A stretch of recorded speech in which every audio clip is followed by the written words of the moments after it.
Alors, allô, Joël. Moi, c'est Guillaume. Guillaume, alors, moi, ma première question, là, c'est que là, j'ai compris dans le speech que le Orange Pill vient depuis quelques temps, Ouais. 2012. 2012, je peux pas dire ça, c'est la première fois que j'en ai entendu parler. OK. Mais ça en est resté là. C'est quand est-ce le moment épiphanique? Ça a été plus. Moi, pendant longtemps, je pouvais pas avoir d'actifs vraiment. J'avais des positions qui m'en empêchaient. C'est que tout ce qui est investissement, je m'y intéressais, mais à distance, si on veut. Puis, mais ça faisait quand même un bon moment que j'entendais parler des amis à moi très intelligents qui savent compter et qui sont très curieux, qui me parlaient de Bitcoin. Puis bon, je les écoutais, je trouvais ça intéressant, je les écoutais. Puis à un moment donné, je me suis dit, quand l'opportunité s'est présentée pour moi d'en acheter un peu, puis je me suis dit, je vais regarder. Puis après, en fait, moi je dirais le processus, c'est un petit peu. Tu commences avec le prix. Tu vois l'action du prix qui t'attire, Spéculatif. c'est spéculatif. Puis après, tu regardes la technologie et tu te dis, wow, que c'est vraiment intéressant. Puis c'est brillant, cette technologie-là. Puis après, là, tu comprends la philosophie, puis les principes monétaires. Puis là, ça t'amène tout un univers de connaissances. Moi, c'est sûr que ça a été. C'est un peu comme ça que ça s'est fait, donc très graduellement. Puis après, je sais pas, c'est pas ce qui définit mon identité, Bitcoin, mais je trouve que c'est quelque chose qui, en tout cas, permet certainement qu'on en possède ou pas, qui permet d'apprendre énormément par rapport à des choses qui sont complexes, mais qui gouvernent le monde. Entre autres, les marchés du crédit, de la dette dans le monde, comment l'argent est créé. On parle beaucoup de fiat dans l'univers du Bitcoin, puis plein du monde, ça leur dit rien. Puis en même temps, c'est un peu normal parce que depuis les années 70 qu'on est dans cet univers, c'est comme un poisson dans l'eau où ça a toujours été ça, tu le vois pas que c'est de l'eau qui t'entoure, donc que c'est de la dette. Puis, mais ça n'a pas toujours été ça, l'histoire monétaire est beaucoup plus longue que les 70 dernières années. C'est que je dirais que c'est comme ça que ça s'est fait, puis après, tu en apprends tout le temps.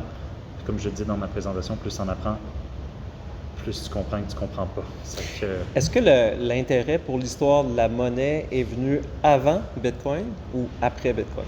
Davantage après, mais au cégep, j'ai eu une passe. C'est pour ça que au cégep, je sais que dans ma bibliothèque depuis le cégep, j'ai les livres d'économistes autrichiens, comme Ludwig von Mises. Oui. Donc, j'avais cet intérêt-là, mais je ne l'ai jamais approfondi vraiment. Puis après, je suis allé en droit, donc ça n'a pas été une chose que j'ai suivie nécessairement. OK.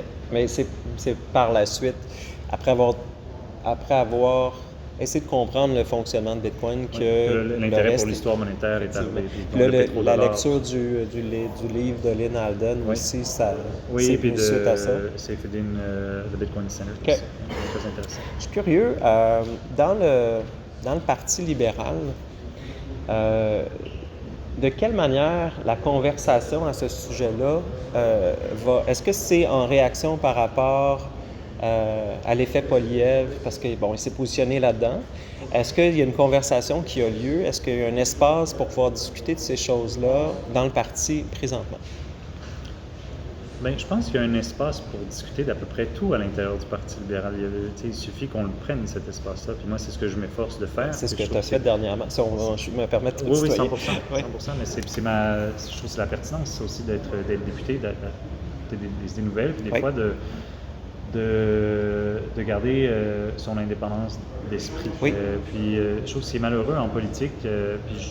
Le Parti libéral n'est pas pire qu'un autre par rapport à ça, mais il y a quand même une grande forme de tribalisme. Oui. C'est pas juste en politique, c'est dans notre société actuelle où si quelqu'un dit quelque chose mais qu'il n'est pas dans la bonne équipe, tu ne l'écoutes même pas et tu défais ce qu'il dit sans t'intéresser moindrement à la substance. Oui. Puis on le voit aux États-Unis, on le voit au Canada certainement. Puis je pense par rapport à Bitcoin, c'est un petit peu ce qui est arrivé au cours des dernières années où comme c'est venu de Poilievre. Oui, ça a eu le sticker conservateur, etc. Exact.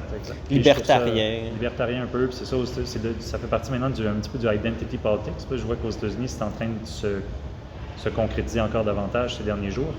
Puis je trouve ça un peu dommage Puis pour moi, Bitcoin, ça c'est pas une affaire de républicains ou de conservateurs. Non. Ça devrait appartenir à tout le monde. C'est un petit peu ça mon message. Effectivement. Mais on se rend compte aussi qu'il y a tout un paquet d'éléments dans Bitcoin qui a été occulté par justement l'arbre qui cache la forêt, l'arbre énergivore, par exemple. Ouais. Et ce qui fait que le discours écologique aussi est beaucoup centré sur le fait que c'est énergivore et que on ne se donne pas la chance d'aller dans d'autres sujets écologiques, par exemple la décroissance. Ouais. Est-ce que tu as réfléchi un peu à la décroissance, parce qu'on a des problèmes de surconsommation mondiale. Ouais. On sait tous que notre style de croissance est très peu compatible avec la philosophie de Lavoisier, c'est-à-dire que rien ne se perd, rien ne se crée, tout se transforme, et qu'on a probablement besoin de décroissance mondialement. Est-ce que Bitcoin est un véhicule intéressant pour la décroissance? Je suis pas rendu là, puis honnêtement, je sais pas jusqu'à quel point, tu sais, ma compréhension, justement, quand je te disais, tu réalises qu'il y a plein de choses que tu ignores, tu sais, moi je me suis intéressé beaucoup, mais quand je parle à des gens qui sont concrètement, disons, qui sont sur les marchés du crédit, puis des bons du trésor américain, puis tout ça, je ne sais pas si Bitcoin a la capacité d'absorber ce que certains pensent que ça peut absorber dans l'univers du Bitcoin. Ça reste un petit actif.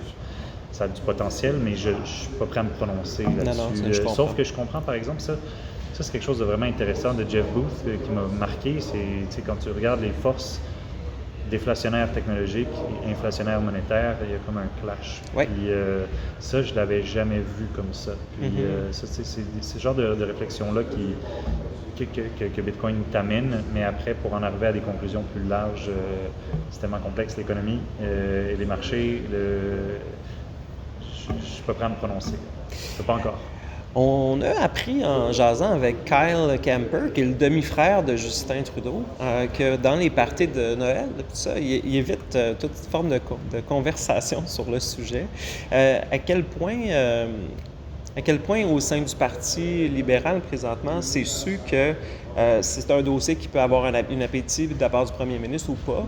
Est-ce qu'il y a un positionnement de la part du cabinet par rapport à ça? Est-ce qu'il y a des lignes directrices qui sont envoyées au parti? Non, pas vraiment. Puis moi, je l'ai soulevé. Là, je pense pas que c'est étranger ni au premier ministre ni au bureau du premier ministre que je crois qu'on aurait avantage. Puis j'en parlais dans mon discours tant d'un point de vue des politiques publiques que de la politique pure, à bien se positionner du côté de l'innovation par rapport à ça, parce que c'est un bastion de voteurs, d'électeurs qui ne fait que croître. Qui croient vraiment chez les 18, 35, 40 ans, le Parti libéral, on a déjà été très fort auprès de cet électorat-là en 2015, entre autres. On l'est moins. Je pense qu'il faut commencer par opportunisme politique, par clientélisme, peut-être, on est rendu à s'en intéresser un peu plus, là, je dirais. Bien, je sais pas. Tu sais, moi, c'est pas ça qui me motive, mais n'importe quand, c'est sûr que tous les politiciens y pensent un peu. Puis quand tu regardes aux États-Unis, le positionnement de plein de politiciens américains, je crois que clairement, ils voient que ça peut, dans certains États, faire pencher la balance. Parce que les gens n'iront pas voter pour celui ou celle qui risque de s'en prendre à leur actif. Il y avait Adam O'Brien ce matin qui disait, dans un des panels, qui disait justement, par rapport à une question de Daniela, la modératrice, elle disait que il y a des petites élections qui s'en viennent aux États-Unis et c'est un sujet qui semble vouloir s'inviter dans la conversation avec, comment il s'appelle, RFK? Oui. Puis avant, il y avait... il y en a eu plusieurs. Il y en a eu plusieurs et tout ça. Puis bon, Adam O'Brien, lui, disait, c'est encore suicidaire à ce stade-ci de politiquement se positionner par rapport à Bitcoin parce qu'on sait qu'aux États-Unis, la littératie générale au sujet de Bitcoin est très, très, très faible. Est-ce que les médias n'ont pas un rôle à jouer dans tout ça? On parle de CNBC qui sont très vocales par rapport à Bitcoin, mais on voit très peu de médias en général. Puis en fait, c'est l'objet de notre groupe de réflexion. Notre job, c'est de faire du debunk médiatique. Donc, quand on voit que les années-lumière à Radio-Canada parlent de Bitcoin comme étant vulnérable à la cryptographie quantique et qui disent des faussetés, nous autres, on les approche en privé, on leur parle, on leur explique pourquoi telle chose est fausse, etc., parce qu'on veut accompagner la rigueur journalistique, etc. Fait qu'on voit que dans le milieu médiatique en général, il n'y a pas beaucoup d'appétit pour parler de ça de manière rigoureuse et que souvent, c'est très compliqué. On préfère ne pas en parler ou reprendre des articles de l'AFP puis faire de la redite parce que tomber là-dedans, c'est comme d'aller dans le rabbit hole, c'est compliqué. Est-ce que les médias, selon vous, sont pas un peu à la remorque présentement du wait and see? Ou, en fait, ma vraie question, c'est est-ce que les politiciens ont un rôle à jouer pour se positionner clairement par rapport à ça? Pour que les médias commencent à prendre ça au sérieux, ou est-ce que c'est les politiciens qui attendent après les médias pour pouvoir se positionner là-dedans? Oui, la poule ou l'œuf, je sais pas. Honnêtement, je sais pas. Je pense que les médias, tu sais, je le vois aussi que, par exemple, quand les ETF ont été approuvés, j'entendais reportage après reportage sur comment le prix de Bitcoin avait baissé de 10 000 $. Oui. Puis après, quand il est remonté de 30, personne n'en parlait. Puis pas que pour moi, le prix, c'est comme la partie la moins intéressante de Bitcoin. Effectivement. C'est vraiment pas ça qui me branche.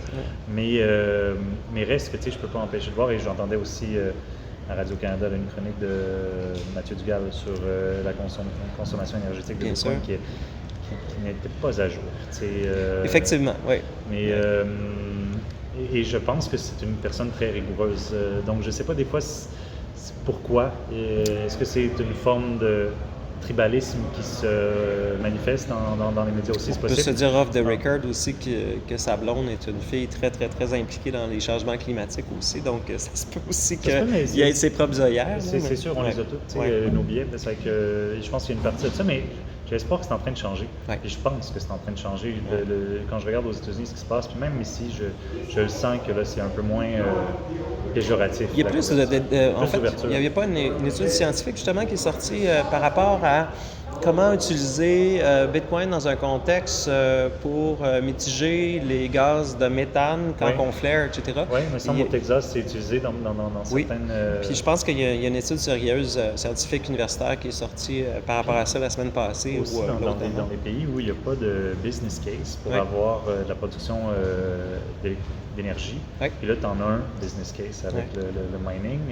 C'est comment agnostique à l'endroit où ça se fait. Tu sais, tout ça, c'est... Et en plus, que contrairement, disons, moi je suis dans la région de Québec, il y a des investissements immenses en ce moment pour l'entreposage de données et aussi le calcul. Donc, mais ça ne peut pas être arrêté. Il faut que ça run 24 sur 24, 7 jours sur 7. Alors que Bitcoin est pilotable. Exactement. Tu peux augmenter la capacité, tu peux le réduire, tu peux jouer avec. Ça, c'est quand même... Je peux comprendre qu'au Québec, je ne veux pas prendre plus de temps, là, je sais que tu dois être occupé, mais je peux comprendre au Québec qu'on a une forme d'électricité qui est différente, c'est-à-dire que le nucléaire, c'est comme all-in tout le temps, c'est comme constant, très au maximum, alors que nous, on peut piloter justement la valve pour pouvoir produire plus d'électricité, moins d'électricité, ça se passe à même les barrages. Fait qu'on n'a pas les mêmes enjeux de besoin de rééquilibration du grid parce qu'on est dans une autre forme, etc. Fait que présentement, on sent que Hydro-Québec, Fitzgibbon, etc. n'ont pas vraiment d'appétit pour ça parce que de toute façon, ils n'en ont pas besoin pour équilibrer le grid. D'un autre côté, Bitcoin, au niveau médiatique, est un peu encore le mouton noir, donc c'est un peu difficile par rapport à ça. Par contre, au niveau des centres de données, c'est super intéressant. Il y a plein de choses qui se passent, mais il y a aussi tout le pendant du recyclage aussi. Alors, fait qu'on a ici, dans l'exposition, on a quelqu'un qui présente un espèce de chauffage aux mineurs. Je ne sais pas si tu as eu l'occasion, mais tu étais juste à côté de ce stand-là. Ça s'appelle... On va aller voir, je ne sais pas comment ça s'appelle. En tout cas, Constellation.